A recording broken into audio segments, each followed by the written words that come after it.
Bíblia comigo em 2 Reis, capítulo 13. Eu quero falar nessa noite sobre Deus é a nossa fonte de unção.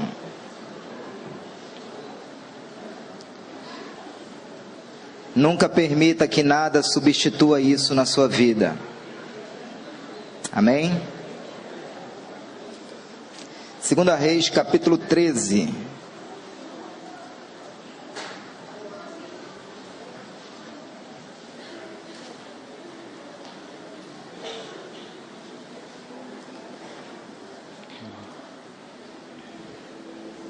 Se houver alguém sem Bíblia próximo de você, você pode compartilhar a sua. Diga comigo: Deus é a minha fonte de unção. Amém? A partir do versículo 20, 2 Reis 13, 20, a palavra do Senhor diz assim: Depois morreu Eliseu e o sepultaram. Ora, as tropas dos moabitas invadiram a terra à entrada do ano. Sucedeu que, enquanto alguns enterravam um homem, eis que viram um bando, então lançaram o homem na sepultura de Eliseu, e logo que o cadáver tocou os ossos de Eliseu, o que aconteceu, igreja? O que aconteceu, igreja? E se levantou sobre os seus pés.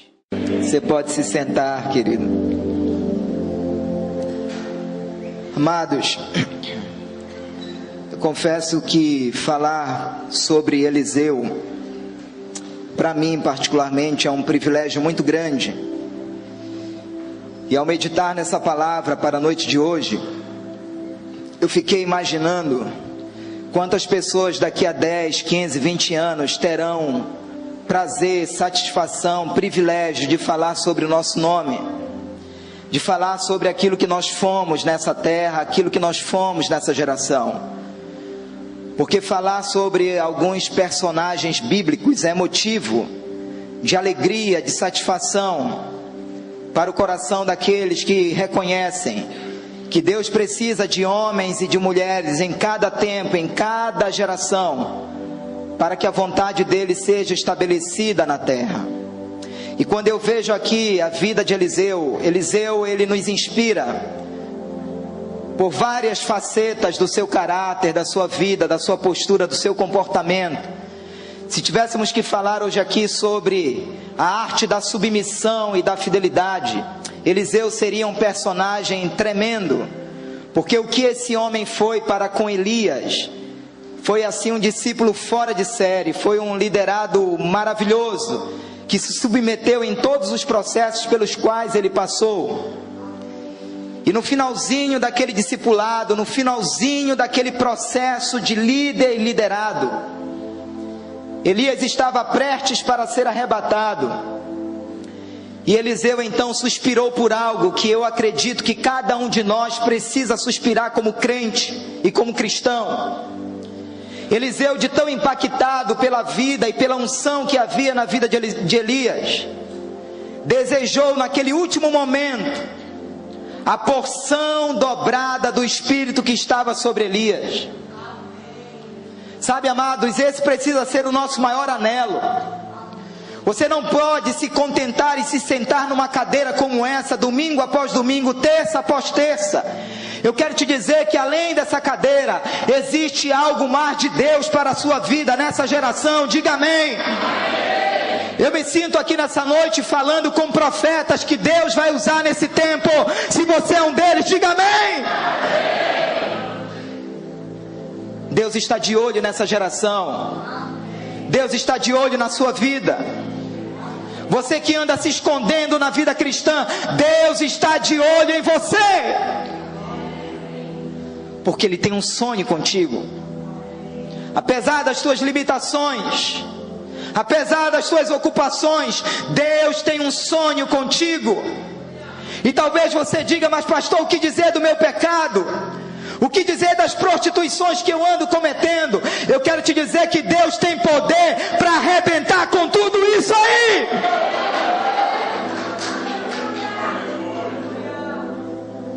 Nada pode ser impedimento quando se tratar de Deus querer usar a vida de um homem e de uma mulher. E uma profecia, uma palavra da parte de Deus havia sido liberada sobre a vida de Eliseu, de que a porção dobrada do Espírito estaria sobre ele. E aí, quando você olha para a trajetória ministerial de Elias, você pode conferir isso na Bíblia. Você vai perceber que Deus usou Elias para realizar 7 milagres na terra. E se a porção então da unção que estava sobre Elias agora estaria sobre a vida de Eliseu de uma maneira dobrada. Em um raciocínio lógico, esperava-se então que Eliseu operasse através de Deus na terra 14 milagres. Porque a unção era dobrada, o poder seria dobrado. E se Elias então, através do poder de Deus, operou 7 milagres, esperava-se que Eliseu operasse 14 milagres. Mas nós acabamos de ler um texto que retrata sobre a morte de Eliseu. E na altura da morte de Eliseu, ele tinha então operado apenas 13 milagres. Você vai conferir 13 milagres e Eliseu morre. Irmãos, qualquer incrédulo olharia para este cenário e diria, ou perguntaria: cadê a unção dobrada? Se Elias operou 7 milagres, esperava-se que Eliseu operasse 14, mas ele morre tendo operado apenas 13 milagres. E aí eu pergunto, igreja, teria Deus falhado? Teria o Senhor cochilado? Teria o profeta Elias mentido ao seu sucessor? Escute, igreja. Quando Deus promete algo em sua palavra, Ele cumpre. Dê um aplauso a esse Deus nessa noite. Dê um aplauso a esse Deus e libere um grito de júbilo. Aleluia! Deus nunca deixou um servo fiel seu ser envergonhado. Nunca. Já fui moço, hoje sou velho, mas eu nunca vi o justo desamparado e nem a sua descendência mendigar o pão, diz o Senhor. Nunca, absolutamente nunca na história, um servo fiel de Deus foi envergonhado. Prepararam a cova dos leões, mas Deus deu livramento. Prepararam a fornalha, mas Deus deu livramento. O mar vermelho estava ali, mas Deus abriu, porque nunca se viu na história um servo de Deus fiel desamparado. Diga amém.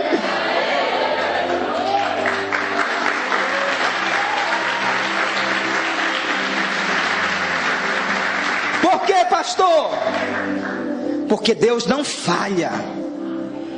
Deus nunca falhou e Ele não falhará. Deus não é homem para que minta, e nem filho do homem para que ele se arrependa. A palavra de Deus diz: seja todo homem mentiroso e Deus verdadeiro. É verdade, igreja. Faltava assim ainda um milagre para que a palavra que havia sido profetizada por Elias fosse realmente respaldada como uma palavra que saiu da boca de Deus. Escute, igreja, Deus não faz nada pela metade. Nós precisamos acreditar nisso. Deus não faz nada remendado. Deus não faz nada costurado. Aquele que começou a boa obra em nós é fiel para terminar. Você está submetido debaixo do agir de Deus. Você que pensa que anda fazendo as coisas da sua cabeça como você pensa e como você acha, num dado momento Deus vai te pegar. Existe um momento na trajetória da igreja que pastores não conseguem te convencer, que discipuladores não conseguem te convencer, que papai e que mamãe não conseguem te convencer, mas haverá um momento que o Deus Todo-Poderoso vai se manifestar e vai te pegar, e vai te pegar, vai quebrar esse vaso velho e fazer um vaso novo. Diga amém. Aleluia!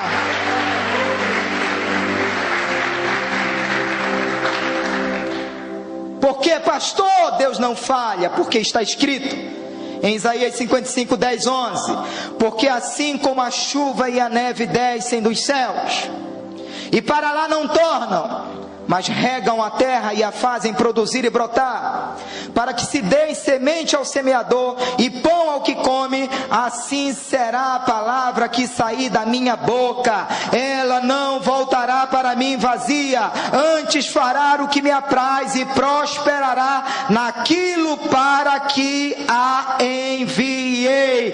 Quantos aqui têm promessas de Deus para a sua vida? Quantos aqui já receberam um dia uma palavra de Deus para a sua vida? Eu quero te dizer, querido, vele por essa palavra, vele por essa promessa, porque Deus não falha. Diga para o seu irmão: Deus não falha. Deus não falha.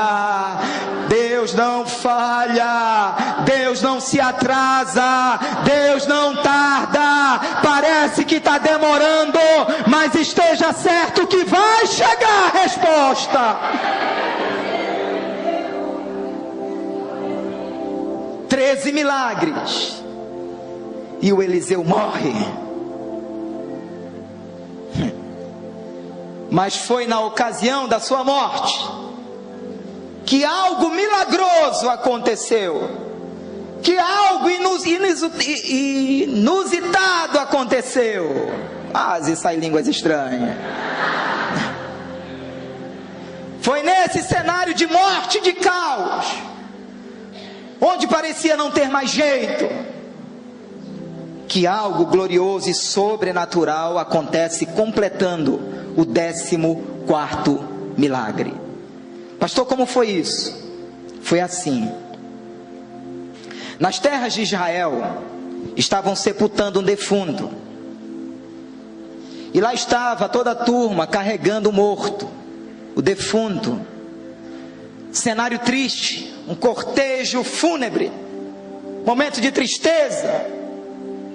E aí de repente, queridos, aquele cortejo percebe que as tropas moabitas começam a invadir a terra de Israel no início do ano. Quando aquele cortejo percebe as tropas invadindo a terra, uma guerra começou a se travar. Sabe o que fizeram com o defunto? Jogaram o defunto. Se eu fosse esse defunto, eu ia ficar invocado, viu? Irmão, jogaram o defunto. Sabe onde ele caiu? Para quê? Por quê? Ele caiu, queridos, nada mais, nada menos do que na sepultura de Eliseu. Estavam ali apenas os restos mortais do profeta, os ossos. E quando aquele defunto toca nos ossos, a Bíblia diz que ele reviveu e saltou sobre os seus pés. E eu imagino que quando ele viu a tropa dos moabitas, ele deu um pique. Das duas uma, ou ele correu, ou a tropa de moabitas, quando viu aquele negócio, bateu em retirada. Pastor, o que essa história nos ensina nessa noite? Eu não sei se o tempo vai permitir, mas eu quero expressar algumas verdades que essa história nos ensina nessa noite. Em primeiro lugar, diga comigo: a unção é um canal de vida. Escute, igreja: profetas morrem, profetas dormem, profetas se acomodam, profetas se escondem, mas mas a unção do Espírito permanece. A unção do Espírito prevalece. A unção do Espírito faz acontecer. A unção do Espírito produz vida. A unção do Espírito sempre se mostra disponível. A unção do Espírito nunca adormece, nunca esmorece. A unção do Espírito jamais poderá ser sepultada.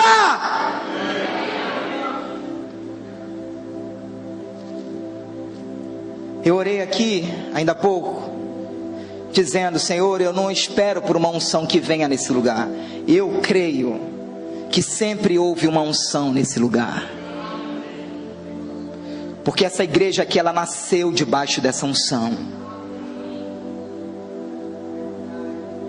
O que está faltando é gente que sintoniza com essa unção.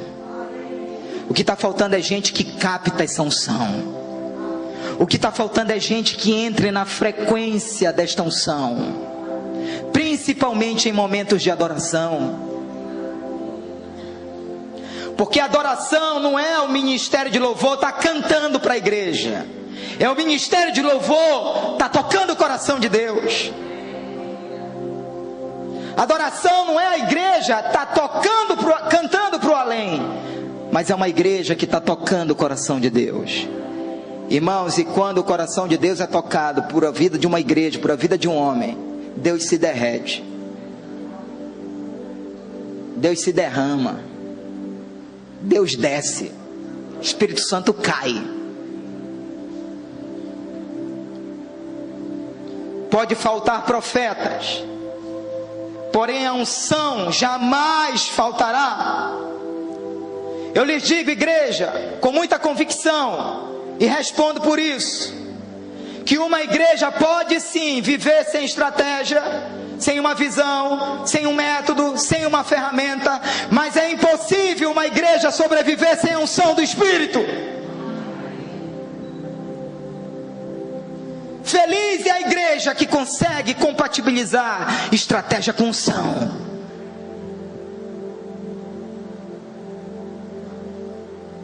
Mas uma igreja pode ter estratégia, pode ter método, pode ter visão, pode ter ferramenta, pode ter uma estrutura arquitetonicamente falando maravilhosa, mas se ela não tiver a unção do Espírito, ela não tem absolutamente nada, porque Jesus disse: sem mim nada podeis fazer.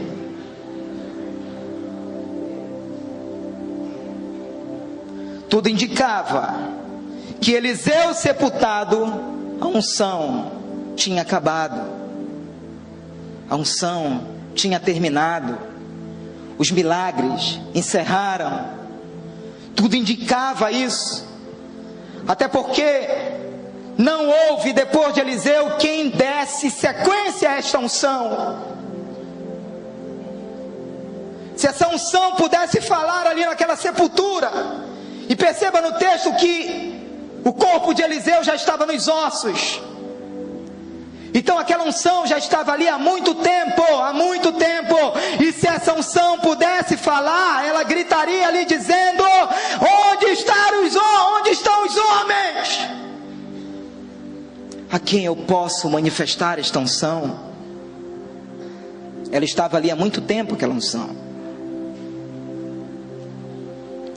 Essa história deixa patenteado que a unção do Espírito nunca morre. Quando os profetas se ausentam, quando a voz profética silencia numa cidade, numa nação, numa igreja, não significa que a unção se foi.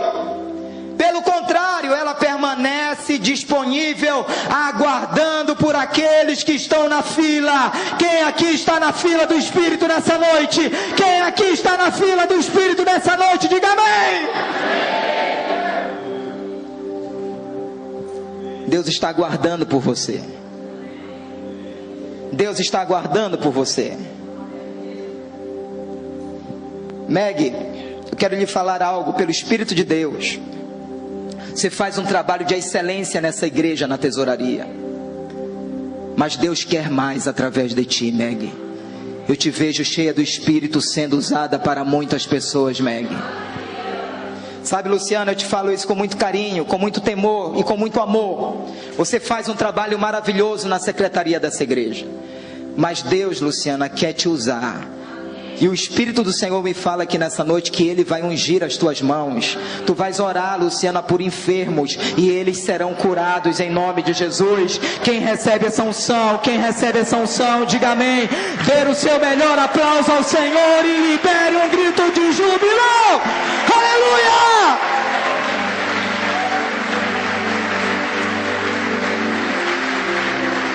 Nós não estamos autorizados a sepultar a unção do Espírito. Diáconos, sejam cheios do Espírito.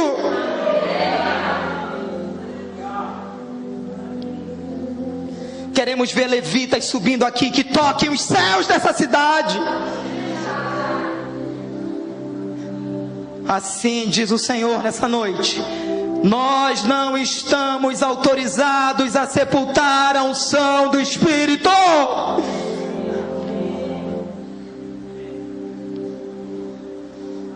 Deus está caçando Eliseus.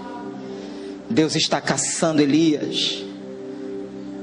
Homens e mulheres que naquilo que fazem manifestam a unção do Espírito. Eu estava semana passada no hospital, marcando uma consulta, e o Espírito Santo ele me confrontou, mas só bastou essa vez. Eu vi uma mulher, e me lembrou muito daquela mulher da Bíblia. Ela estava exatamente andando assim, quando ela foi marcar a consulta dela, e a atendente, sem sensibilidade, mas no natural, tudo dizia que o problema estava nela. E a atendente disse: a consulta é para a senhora se operou da coluna? Ela disse: não, é para o meu filho, que está na cadeira de roda. E ali sentado, o Espírito Santo me confrontou dizendo: tu poderias, eu te fiz saber o nome dessa mulher através da atendente, tu poderias ter chegado com ela, perguntado o problema dela e ter orado por ela. Porque muitas vezes, amados, nós estamos tão insensíveis no nosso dia a dia. É tanto problema, é tanta coisa para resolver. A rotina é tão extensa, a rotina é tão árdua, que nós estamos perdendo essa sensibilidade de ser usado naquilo que nós fazemos.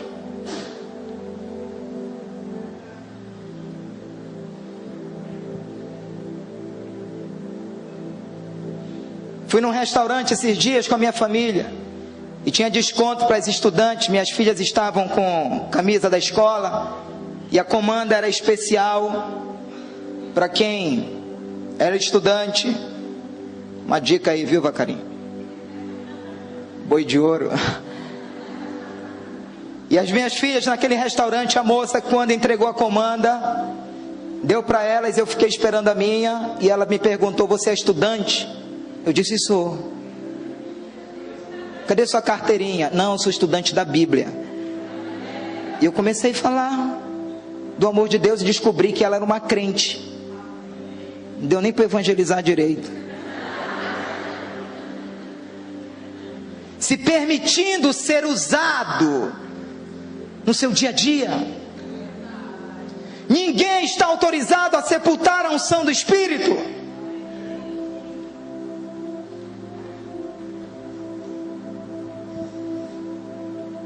Se aquela unção pudesse falar, ela diria: vem cá, defunto, cai aqui.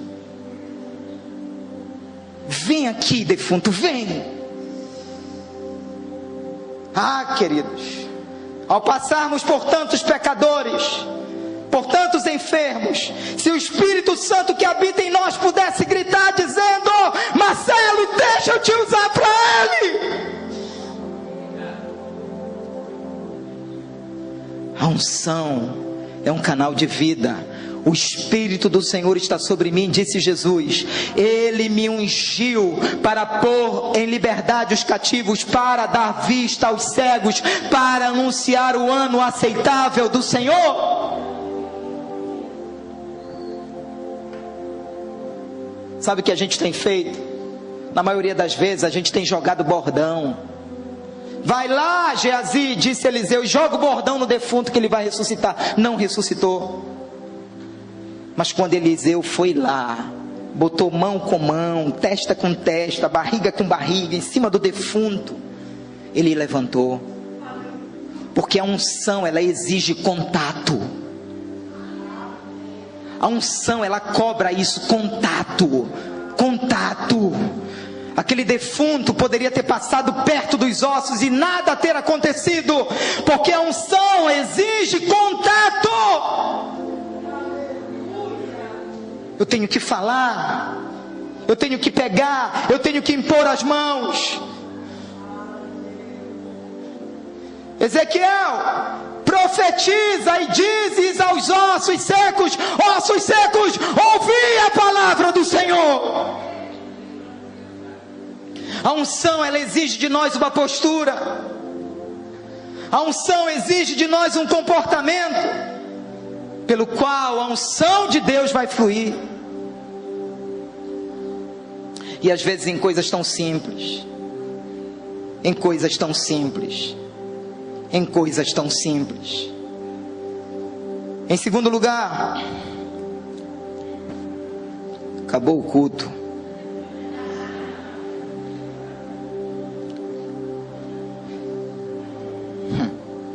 Deus o livre, irmãos. Isso aqui vai virar vigília.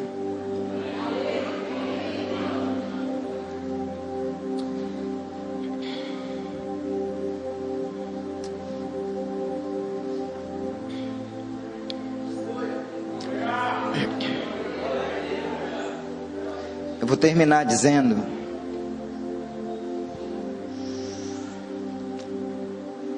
que a unção, querido, ela não termina e não pode terminar quando você morre. Eliseu mesmo morto, uma influência de unção através dos seus ossos, se tornou um canal de bênção para as pessoas. Eu sei de histórias de pessoas que pisaram aqui nessa terra e foram tão cheias de Deus, que elas marcaram as suas gerações, e a vida delas fala até hoje.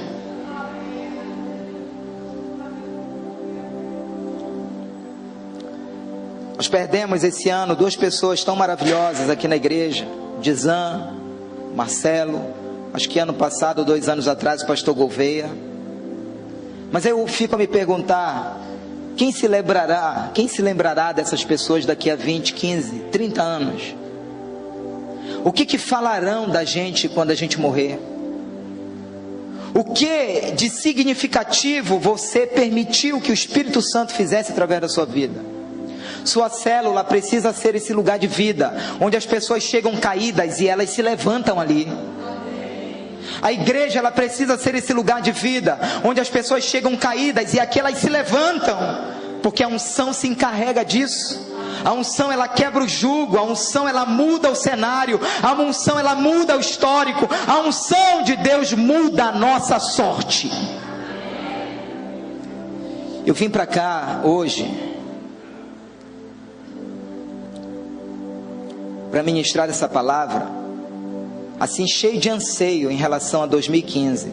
Tem gente que está esperando 2015, irmão, 2015 já está aqui dentro de mim, e é isso que eu quero orar, para que 2015 já esteja dentro de você,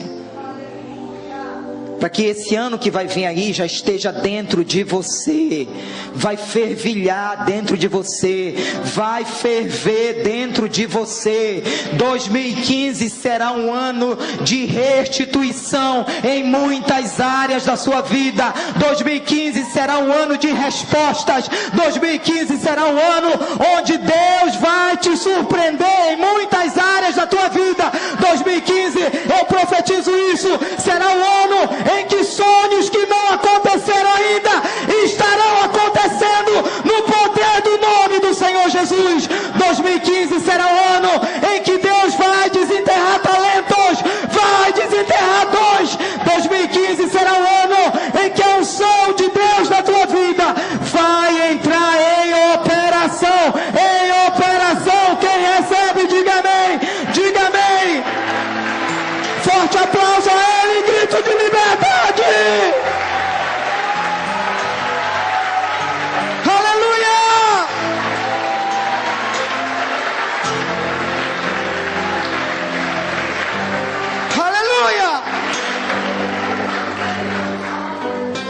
Vamos, Jefferson, esposa, é a tua hora. É a hora desse casal. Eu quero dizer, querido, Clécio e Leila, é o teu tempo. É a tua hora, Clécio e Leila, é o teu tempo. Nós não temos mais tempo a perder, igreja. Assim diz o Senhor.